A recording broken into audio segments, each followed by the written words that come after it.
से स्त्री शरीर में त्याग करके फिर ऐसे ठीक नहीं।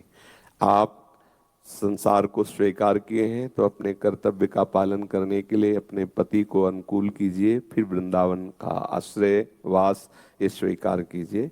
गृहस्थ धर्म से युक्त स्त्री शरीर में युक्त होने पर पूर्ण रूप से स्वतंत्रता नहीं दी जा सकती कि आप सब छोड़ करके, और ऐसा आप अपने पति की अनुमति लेकर के ही आगे कदम बढ़ाइए, क्योंकि आपने पहले वो स्वीकार किया है।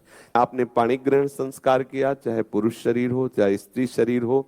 अब आपके अंदर भक्ति का भाव बढ़ रहा है, लेकिन जो दूसरा आपका मित्र है, चाहे वो पति हो या पत्नी हो, अगर वो रागी है संसार का और आप उसके प्रतिकूल होते हैं, तो आपने दोनों ने पाणी ग्रहण किया इस बात का कि हम एक दूसरे का निर्वाह करेंगे। तो मुझे लगता है शास्त्र सम्मत बात ये रहेगी कि आप अपने पति को ही भगवान मान करके उनके द्वारा जो सेवाएं दी गई उनका भगवत प्रसन्नता का हेतु मान करके उनकी अनुमति से चलें। यदि वो राजी हैं कि आप वृंदावन वास करें, दोनों मिलकर वास कीजिए, या कभी कभी आते हुए सत्संग सुनिए, ऐसे वास कीजिए।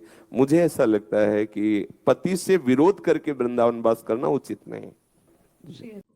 राधे राधे दोस्तों, जैसे महाराज जी ने कहा है, अगर आपने पानी ग्रहण किया है तो आपको अपनी पत्नी को समझना चाहिए, अगर आप पत्नी हैं तो आपको अपने पति को समझना चाहिए।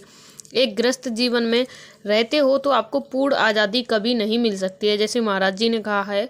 और पति पत्नी का रिश्ता कैसा होना चाहिए, महाराज जी ने अभी ये भी समझाया था हम सभी को। हमें कुछ ना कुछ जरूर सीखना चाहिए इनसे, क्योंकि महाराज जी हमें कोई ऐसा ज्ञान नहीं देते जो हर इंसान देता है, बल्कि एक ऐसा ज्ञान देते हैं जो कोई नहीं देता है। ऐसा ज्ञान दुनिया में पहले कभी कुछ लोगों को ही मिला है, आज पूरे देश को मिल रहा है, तो इसका हमारा बहुत बड़ा सौभाग्य है।